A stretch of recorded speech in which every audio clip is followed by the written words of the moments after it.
Look at me. While you're about to give life, you took someone else's life. How's that fair? How many lives are now ruined because of this? Not only yours, how about everybody else? Every single day in Harris County, someone is maimed because of the BWI. It's sick that we lead the nation in fatalities.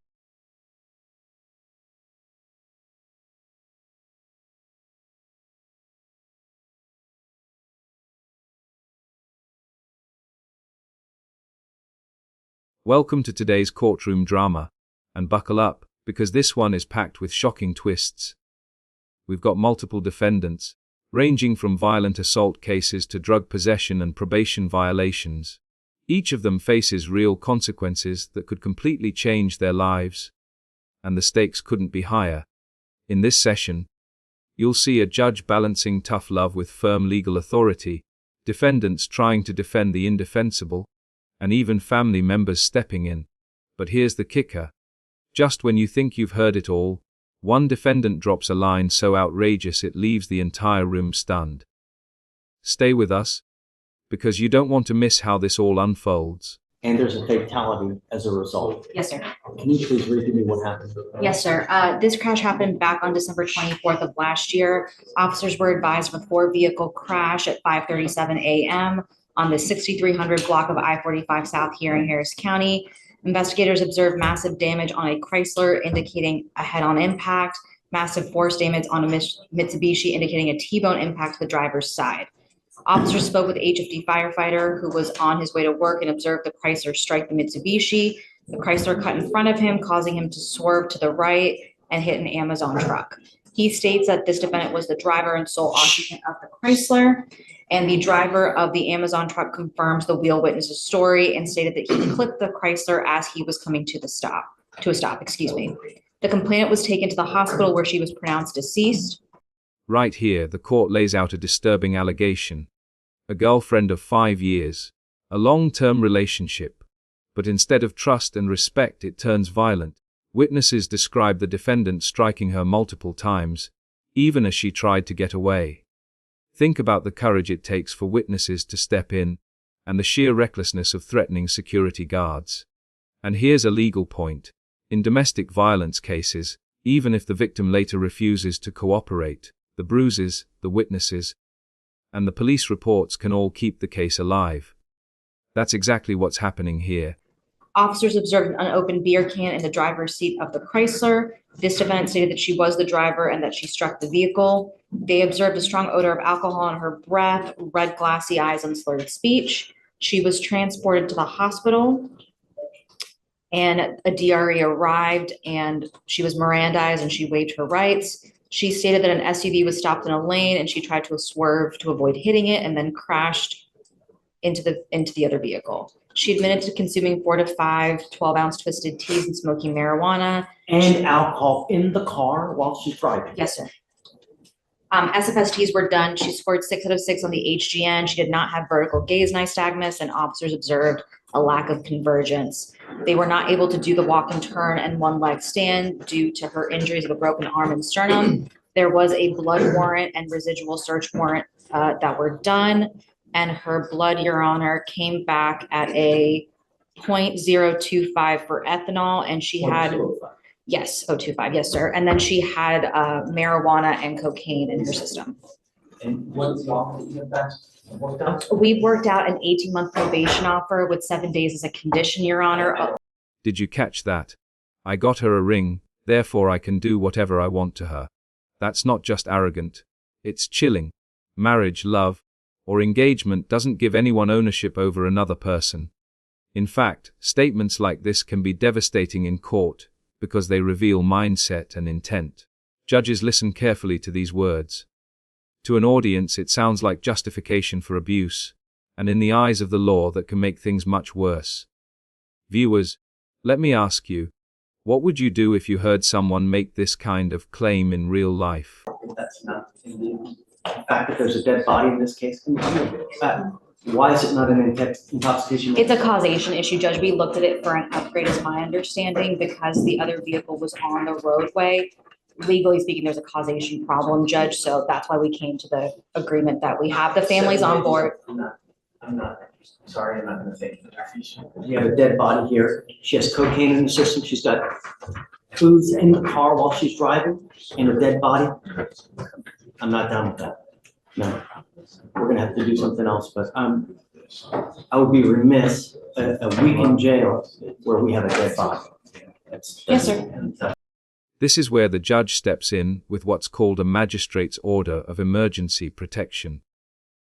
Think of it as a legal shield. It restricts the defendant from going near the victim, from making threats, and from possessing weapons. Break it, and you're not just in trouble, you're looking at new criminal charges stacked on top of the old ones. Protective orders like these are critical because in many domestic violence cases, victims are pressured into silence. The law steps in to protect them, even when they can't or won't protect themselves. And to me, just because you're 9 months pregnant doesn't factor anywhere in my mind, Ms. Sanchez. Ma'am, look at me. While you're about to give life, you took someone else's life. And there it is, the judge dropping the hammer. A ski-high bond isn't just a figure of speech. It means the defendant would need to come up with a massive amount of money just to stay out of jail before trial.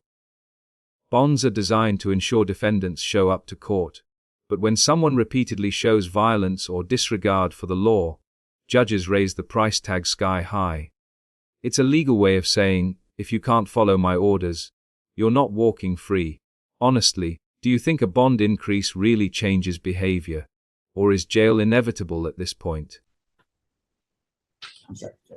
How many lives are now ruined because of this? Not only yours, how about everybody else? Every single day in Harris County, someone is maimed because of the BWI. It's sick that we lead the nation in fatalities. And I don't know why they can't prove causation to charge you with intoxication manslaughter. But to me, a week is insufficient. It's not enough. Yes, sir. So We'll go back to the drawing board and get Go everything back, set, Judge. but- Yes, sir. I'm ready to set this case for trial now. So unless we can work something out today, I'm saying it gets set today. Yes, sir. Okay. All right, thank you, Judge. Your Honor, I understand that a fatality did occur, but the reason why they weren't able to charge my client with intox manslaughter is because this accident was unavoidable. If you're Unavoidable? Yes, sir. At the time of this accident, it was unavoidable. What ended up happening is that the deceased party spun out in front of her, and she was just going straight. This is an unusual but fascinating turn. The judge isn't just talking about crime, he's talking about education. Notice how he connects the defendant's lack of a diploma with the life path that landed him here. Judges sometimes use this approach, especially with young or first-time offenders, as a mix of discipline and mentorship. But here's the irony. While facing jail, this defendant is now being ordered to go back and work on a GED. It's almost like two paths are being laid out: education and a second chance or continued crime and prison time. The only thing that she did wrong at the day and time was drive a vehicle. With cocaine, alcohol in her system, beer in the car at a .20. Let me ask you something. Have you ever done breath test? Have you ever blown into a breath test machine? Have you ever done those wet labs? You ever done that? Okay. I'm serious, really. Okay. Have you ever done it? I'll go one further, Your Honor. Before being a defense attorney, I was a lieutenant with HPD. Okay. So I'm above and beyond. I spent 3 years doing accident division. So not only did I investigated these. So my knowledge is probably more superior than anybody in the room. I spent 3 years picking up dead bodies. And that is a true and factual statement I'm making before the court.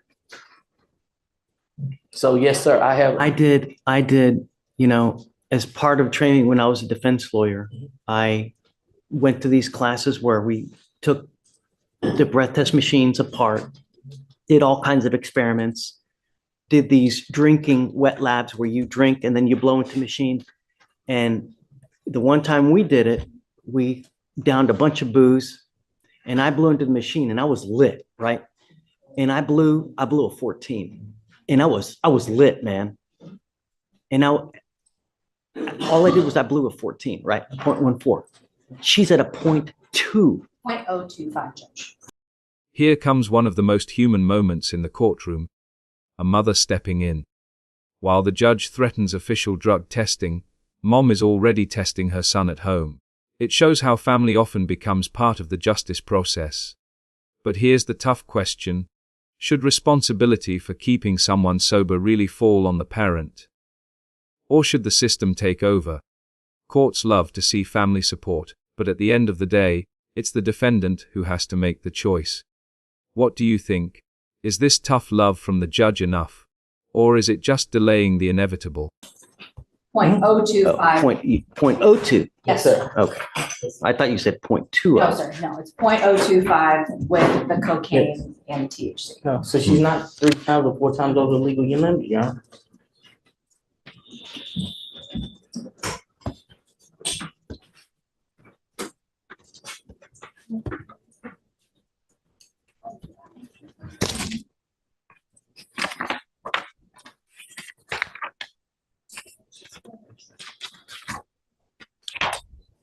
We were discussing about Ms. Sanchez.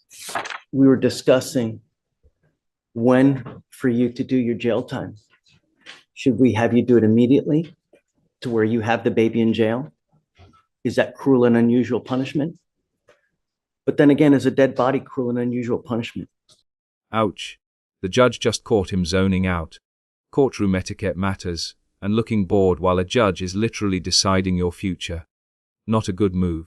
Defendants are constantly being evaluated, not just by their words but by their body language. Looking dismissive, annoyed, or careless can send the wrong message. And judges don't forget it. It's not just about respect. It's about showing the court you're taking things seriously. So let me throw this question to you. If you were on trial, could you sit stone, face the whole time, or would your emotions betray you? You know, what's fair? What's not fair? I don't know. All I know is that you're charged with DWI. There's a dead body, but they just can't prove causation, and that's why you're not charged with manslaughter. But the fact remains is that we have a dead body. How do we reconcile that? You know, you're pregnant now, and I truly hope that you've treated your body well throughout that pregnancy.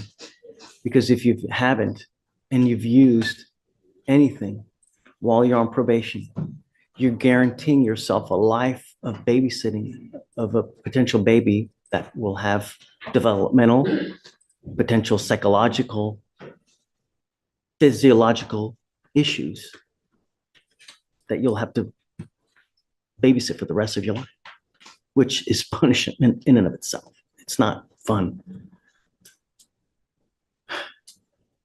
You're charged with driving while intoxicated. You're facing up to 6 months in jail and or a $2,000 fine. The agreement that you guys have worked out is 30 days in jail as a condition to probation for 18 months.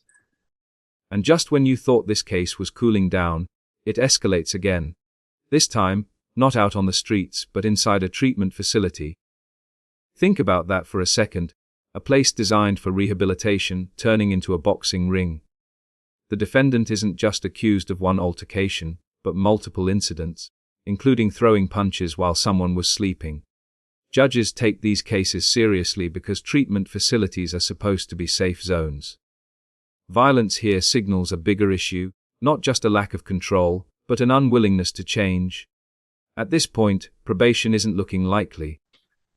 As part of the probation, does she have any prior DWI staff? No, Judge. Any other criminal history? Juvenile history only, but nothing DWI.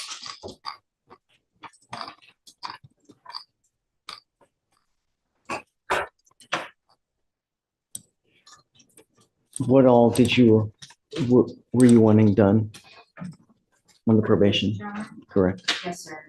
We are asking for DWI education class, a victim impact panel, guardian interlock, no refusal, no drugs or alcohol, random UAs, 80 hours of community service, and a $300 donation to MAP. The old mutual combat defense. Basically saying, hit me first, so I hit back. While it might sound reasonable in everyday arguments in court, it doesn't work that easily. Unless both parties agreed to a fair fight, which almost never happens, the law still calls it assault. Judges want to know who escalated it, who retaliated, and was there a real threat to safety. Claiming mutual combat usually raises more questions than answers. And here's the key. The defendant is already on probation.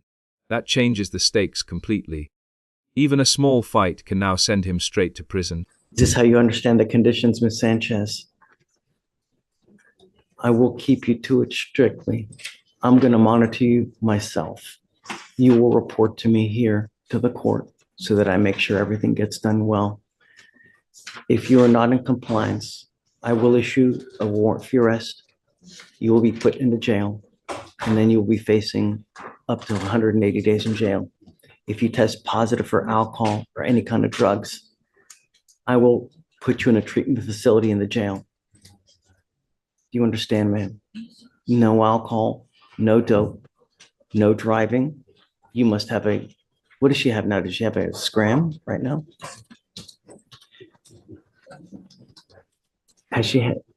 Do we know if she's had any violations while she's been on? I don't think so, I right? don't She hasn't see any any, Judge, no. Okay. She has a scram device at this time, Your Honor. We're gonna have to figure out something about as far as the baby situation with the interlock Yes, sir. or with the portable device. I will follow the state's agreement here. But like I said, I'm keeping you close to me. From now on, you'll be facing a minimum of 30 days in jail if you ever pick up another DWI. Do you understand? You give up the right to a trial, right to compel witnesses to testify on your behalf, confront and cross-examine your accusers. If you're not a citizen, if possible immigration consequence, you can be deported, excluded from the country, denied naturalization under federal law.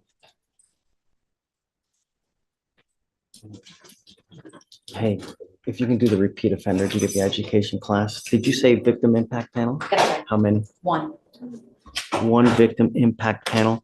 You will be required to do a TRAS, which is an evaluation to see what other conditions you may need. You must fulfill those conditions. Guardian interlock, no drugs, alcohol,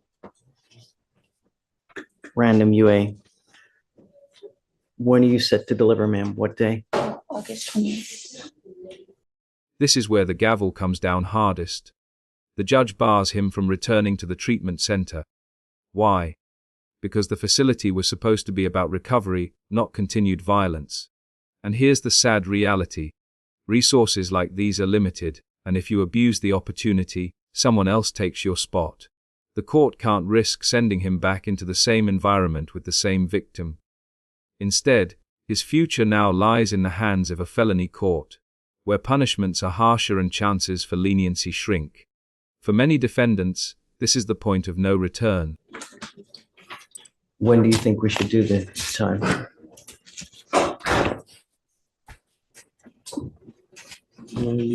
If I could request anything, Your Honor, it'd be the beginning of the year, in January 2025, the start of the year. That gives her time to nurse her baby and everything else. She must get it done within 6 months. Okay. All right, ma'am, how do you plead to the offense guilty or not guilty? I will find you guilty. We'll send you to the disagreement. Good luck to you, ma'am. Please see the. And there you have it. A whirlwind session inside the courtroom. From domestic violence charges and protective orders, to drug possession with a worried mother watching, to probation violations that could land someone back in prison. Each story highlights a simple truth: choices matter, and the law never forgets. Some defendants might walk away with second chances, while others dig themselves deeper into legal quicksand. What do you think? Which case shocked you the most today? Drop your thoughts in the comments below. And if you found this courtroom breakdown as gripping as we did, don't forget to like this video, share it with your friends, and hit that subscribe button for more jaw-dropping cases caught on camera.